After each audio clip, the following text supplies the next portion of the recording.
Welcome from once again to another video. हा जो video या व्हिडिओमध्ये आपण ऍक्च्युअल मध्ये थोडी शिक्षक भरती संदर्भातच माहिती बघणार आहोत। ज्यांना ऍक्च्युअल मध्ये व्हिडिओ जो आहे ऍक्च्युअल मध्ये इन्फॉर्मेशन माहित असेल त्यांनी नाही बघितलं तरी चालतो, पण बाकीचे जे व्ह्यूअर्स आहे आपले त्यांनी व्हिडिओ जो आहे ज्यांना कामाचा आहे त्यांनी बघावा आणि ज्यांना नाही आहे ऍक्च्युअल मध्ये गरज त्यांनी नाही बघितलं तरी चालतो। ठीक आहे, हा जो व्हिडिओ आहे व्हिडिओ मधल्या ज्या गोष्टी आहेत त्या खूप महत्त्वाच्या आहे। व्हिडिओ आवडला तर व्हिडिओला लाईक करा, तुम्ही चॅनलवर नवीन असाल तर चॅनलला सबस्क्राईब करा।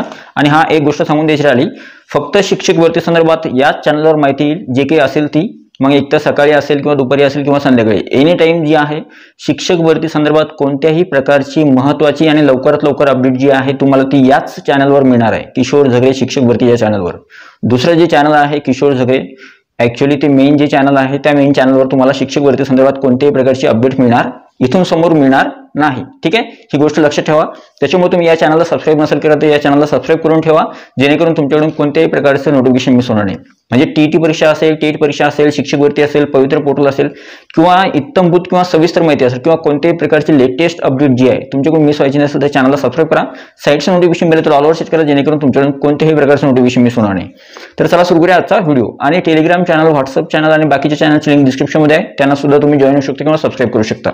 सगळ्यात महत्त्वाची गोष्ट मला आज सांगायची आहे व्हिडिओमध्ये ती अशी आहे की खूप सारे अभियोगधारक जे आहेत ऍक्च्युअल मध्ये टेट 2025 दिलेली आहे, पण त्यांच्यामध्ये काही ना काही मिस्टेक आहेत किंवा काही काही गोष्टी मला निदर्शनास आल्या आणि त्या गोष्टी तुमच्यापर्यंत पोहोचणं खूप आवश्यक आहे। त्या कोणत्या गोष्टी आहेत ते सुद्धा सांगून देतो। ज्यावेळेस आपण कालचे 2 व्हिडिओ अपलोड केले की पवित्र पोर्टलवर कोणाकोणाला रजिस्ट्रेशन करायला संधी मिळते आणि कुणाला मिळत नाही, आणि दुसरा एक व्हिडिओ होता की जर समजा तुम्ही या चुका केल्या तर त्यावेळेस तुम्हाला मात्र जे आहे शिक्षक भरतीमधून बाहेर जावं लागू शकतं। त्या संदर्भात मी दोन्ही व्हिडिओ जे आहे काल अपलोड केले, तुम्ही ते दोन्ही व्हिडिओज बघितले असतील। ज्यांनी हे व्हिडिओज बघितलेत ऍक्च्युअली ज्या व्हिडिओच्या खाली ज्या कमेंट्स आल्या किंवा मला जे कॉल्स आले किंवा मला ज्या कमेंट्स आल्या तर काहींनी कॉल सुद्धा केले, काही अभियोगधारकांनी मला त्याची प्रश्नांची उत्तरं दिली मी त्यांना, आणि काहींनी कमेंट सुद्धा केल्या। तर त्या सगळ्यांचा रिप्लाय जो आहे मला एक गोष्ट जाणवली ती मी तुमच्यासोबत सांगणार आहे। ठीक आहे, सगळ्यात पहिली महत्त्वाची गोष्ट जी आहे ती आहे विद्यार्थ्यांचे जे डॉक्युमेंट्स आहेत ऍक्च्युअली ते 20 तारखेमध्ये नाही आहेत। म्हणजे खूप सारे असे विद्यार्थी आहेत की ज्यांचे डॉक्युमेंट जे आहेत 14 मे 2025च्या नंतरचं आहे। तर अगोदर तुमच्यासाठी सांगून देतो की तुम्हाला जर मुदत जी आहे ऍक्च्युअली लास्ट डेट जी होती ती 14 मे 2025च आहे। जर तुम्हाला मुदत मिळाली तर मात्र तुम्हाला संधी मिळू शकते, नाहीतर 14 मे 2025 नंतरचे जे डॉक्युमेंट चालणार नाही। पण शक्यतो तुम्हाला मुदतवाढ मिळेल याची शाश्वती आहे सद्यस्थितीमध्ये, तरी तशी सिच्युएशन आहे। तुम्ही मुदतवाढीसाठी जे आहे प्रयत्न करू शकता आणि त्याप्रमाणे जर मुदतवाढ मिळाली तर तुमचे डॉक्युमेंट जे आहे ऍक्सेप्ट केलं जाणार आहे पवित्र पोर्टल रजिस्ट्रेशनच्या वेळेस। दुसरी जी महत्त्वाची गोष्ट आढळली मला ती आहे पात्रतेच्या संदर्भात। काही असे अभियोगधारक जे आहेत ज्यांनी टेट एक्झामचा फॉर्म भरलाय, पण फॉर्म भरताना झालं काय ऍक्च्युअली मी जी गोष्ट माझ्यासाठी अनएक्सपेक्टेड होती पण ती गोष्ट ऍक्च्युअल मध्ये झालेली आहे काय की अभियोगधारकांकडून, ती म्हणजे क्वालिफिकेशन मध्ये झालेली मिस्टेक। थोडक्यात तुम्ही 10वी 12वी ग्रॅज्युएशन, पोस्ट ग्रॅज्युएशन किंवा डीएड बीएडची जी माहिती भरली किंवा टीटी परीक्षा संदर्भाची जी माहिती भरली त्याच्यामध्ये मुलांकडून किंवा विद्यार्थ्यांकडून काही मिस्टेक झालेली आहे। आता मिस्टेक कोणत्या, उदाहरणार्थ फॉर एक्झाम्पल समजा एखाद्या विद्यार्थ्याचं डीएडचं मीडियम इंग्लिश आहे तर तिथं चुकून मराठी मीडियम झालेलं आहे। ठीक आहे, तर ही गोष्ट खूप महत्त्वाची असते, कारण की पसंतीक्रम जे येतात ते तुम्हाला तुमच्या क्वालिफिकेशननुसारच येतात। तुमचं जे क्वालिफिकेशन आहे त्यानुसार तुम्हाला पसंतीक्रम येणार। मग जर तुमचं क्वालिफिकेशनच ऍक्च्युअली क्वालिफिकेशन टाकतानाच त्याच्यामध्ये तुमच्याकडून चुकी झाली आहे तर त्यावेळेस तुम्हाला चुकीचे पसंतीक्रम येऊ शकतात। ठीक आहे, तर ही एक महत्त्वाची मला मेजर चुकी दिसली।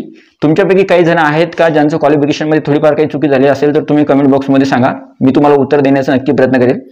तिसरी जी गोष्ट आहे क्वालिफिकेशनच्या बाबतीत तर आहेच, पण अजून काही विद्यार्थी असे आहेत ज्यांच्या काही ठिकाणी जिथं यस व्हायला नको होतं तिथे यस झालंय, जिथं नो व्हायला पाहिजे तिथं नो करायचं तिथं नो झालं नाहीये। कोणकोणतं आहे ते सांगतो मी तुम्हाला। फॉर एक्झाम्पल समजा काही असे कॅन्डिडेट्स आहेत ज्यांनी वुमन रिझर्वेशनला ऍक्च्युअली फिमेल आहे आणि त्यांनी वुमन रिझर्वेशनला नो केलंय, तर त्यावेळेस तुम्हाला पवित्र पोर्टलला रजिस्ट्रेशन करताना तुम्हाला संधी मिळेल किंवा नाही मिळेल ते तुम्हाला वाट बघावं लागेल, नंतरच तुम्हाला त्याला यस करावं लागेल। ठीक आहे, जर मी तुम्हाला काय सांगितलं कालच्या व्हिडिओमध्ये, जर तुम्ही एखादी गोष्ट तुम्ही ज्यावेळेस तुमचा फॉर्म भरता टेट एक्झाम 2025चा फॉर्म भरला तो फॉर्म परत एकदा टॅली करा, परत एकदा बघून घ्या तुमच्या फॉर्ममध्ये तुम्ही कोणकोणत्या गोष्टी नमूद केलेल्या आहे, त्याच्यामध्ये काही मिस्टेक आहे किंवा नाही ते सद्यस्थितीमध्ये बघून घ्या। जर मिस्टेक असेल तर ती मिस्टेक जी आहे तुम्ही कमेंट बॉक्समध्ये विचारू शकता, त्याच्यावर काय सोल्युशन आहे किंवा काय पर्याय आहे तो मी तुम्हाला नक्की सांगेल। आणि जर त्याच्यावर काहीच मिस्टेक नसेल तर त्यावेळेस मात्र तुम्हाला काही टेन्शन घ्यायची गरज नाही। तिसरा जो महत्त्वाचा मुद्दा आहे तो आहे रजिस्ट्रेशनच्या संदर्भात। अभियोगधारकांचं असं म्हणणं आहे की ज्यावेळेस पवित्र पोर्टलवर रजिस्ट्रेशन होईल तर त्यावेळेस आम्हाला काही गोष्टी ज्या आहेत त्याच्यामध्ये एडिट करायला मिळणार का किंवा एडिटची संधी मिळणार का? तर बघा, पवित्र पोर्टलवर जे रजिस्ट्रेशन होतं त्याच्यामध्ये काही गोष्टी तुम्हाला एडिट करायला मिळतात, पण सगळ्याच गोष्टी तुम्हाला एडिट करता येत नाही. त्याच्यामुळे ज्या ज्या ठिकाणी तुम्हाला एडिटचं ऑप्शन येईल किंवा ज्या ज्या ठिकाणी तुम्हाला काही गोष्टी बदलता येतील त्या गोष्टी तुम्हाला बदलायला मिळतील, अपडेट करायला मिळतील. पण ज्या ज्या ठिकाणी तुम्हाला एडिटचं ऑप्शनच मिळणार नाहीये, ज्या गोष्टी आता त्या गोष्टी तुम्हाला एडिट करायला मिळणारच नाहीयेत, तर तिथे तुम्ही बदल करू शकणार नाही. आता एक महत्त्वाची अजून एक गोष्ट सांगून देतो. काही अभियोगधारकांचा प्रश्न जो आहे खूप म्हणजे प्रश्नाला काहीच हे नव्हतं. ऍक्च्युअलमध्ये प्रश्न जो आहे तो खूप एवढा नॉर्मल होता. कोणता प्रश्न होता तुम्हाला सांगून सुद्धा देतो मी की एका अभियोगधारकाची कमेंट्स होती की सर मी 2022 मध्ये टेट एक्झाम दिलेली आहे, मी 2025ला पवित्र पोर्टलला रजिस्ट्रेशन करू शकतो का? हा प्रश्नच ऍक्च्युअलमध्ये चुकीचा आहे. जर तुम्ही 2022ची टेट दिलेली आहे तर तुम्ही 2025 मध्ये रजिस्ट्रेशन करू शकत नाही. तुम्ही 2025 मध्ये तुम्हाला जर रजिस्ट्रेशन करायचं असेल तर त्यावेळेस तुम्हाला टेट एक्झाम 2025 दिलेली असणं आवश्यक आहे.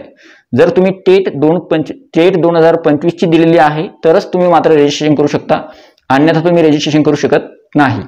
पुढची गोष्ट आहे ती आहे मिस्टेकच्या संदर्भात. काही विद्यार्थ्यांनी त्यांच्या फॉर्ममध्ये किंवा टेटचा जो फॉर्म आहे त्याच्यामध्ये एवढ्या मिस्टेक आहेत, काही मायनर मिस्टेक आहेत. जर तुमची चुकी जर थोडी नॉर्मल आहे किंवा थोडी कमी आहे, क्षुल्लक आहे, तर त्यावेळेस ती मिस्टेक जी आहे ती इग्नोर केल्या जाते, त्याच्याकडे दुर्लक्ष केलं जातं, त्याच्याकडे एवढं लक्ष दिलं जात नाही. पण जर समजा तुमची चुकी मोठी आहे, तुम्ही जर एखाद्या ठिकाणी जी चुकी व्हायला नाही पाहिजे ती चुकी जर केली आहे तर त्यावेळेस मात्र तुम्हाला त्या संदर्भाचं जे आहे तुम्हाला एक तर पुरावा द्यावा लागेल किंवा एक तर ती तुम्हाला गोष्ट प्रूव्ह करून द्यावी लागेल किंवा मग तुम्हाला एक तर त्या संदर्भात आयुक्त कार्यालय जे आहे किंवा महाराष्ट्र राज्य परीक्षा परिषद यांच्याकडे जे आहे तुम्हाला निवेदन किंवा ऍप्लिकेशन द्यावं लागेल, जेणेकरून तुम्ही भरती प्रक्रियेमधून बाहेर जाणार नाही. ठीक आहे, कारण की विद्यार्थ्यांच्या मी बघितलं की काही ठिकाणी मिस्टेक आहेत. आता राहिला शेवटचा पॉईंट. काही विद्यार्थ्यांच्या नावामध्ये याच्यामध्ये काही मिस्टेक आहे, डॉक्युमेंट्समध्ये काही मिस्टेक आहे, तर त्या विद्यार्थ्यांनी करायचं काय बघा. हा प्रश्न सगळ्या अभियोगधारकांसाठी आहे.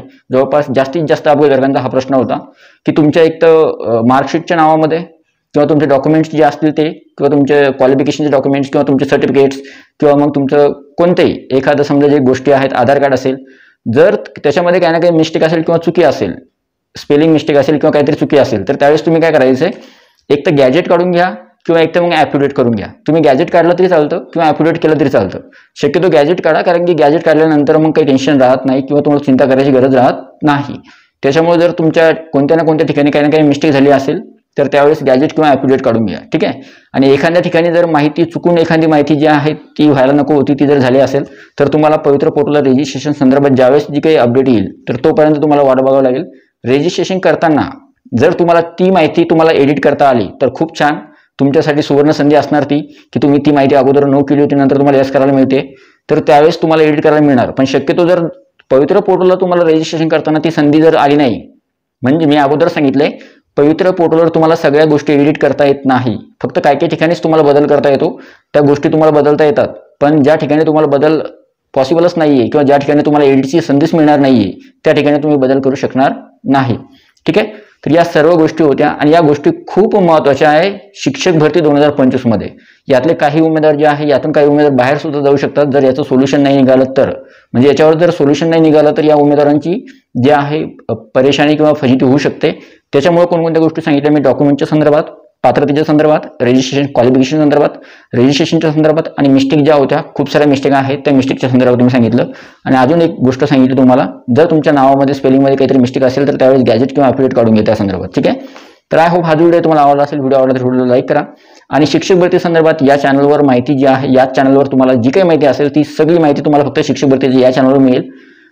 त्या चॅनलवर जे व्हिडिओ येतात त्या व्हिडिओच्या खाली तुम्ही शिक्षक भरतीबद्दल प्रश्न विचारू नका. फक्त याच चॅनलच्या व्हिडिओच्या खाली तुम्ही शिक्षक भरती संदर्भात प्रश्न विचारू शकता. ठीक आहे. हा जो व्हिडिओ तुम्हाला कसा वाटला, व्हिडिओ आवडला तर व्हिडिओ लाईक करा. तुम्ही चॅनलवर नवीन असेल चॅनल सबस्क्राईब करा. टेलिग्राम चॅनलची लिंक आणि बाकीच्या चॅनलची लिंक डिस्क्रिप्शनमध्ये आहे, त्यांना तुम्ही जॉईन शकता. तर भेटूया पुढच्या व्हिडिओमध्ये. तोपर्यंत व्हिडिओ बघितल्याबद्दल thank you so much. Take care. Bye bye.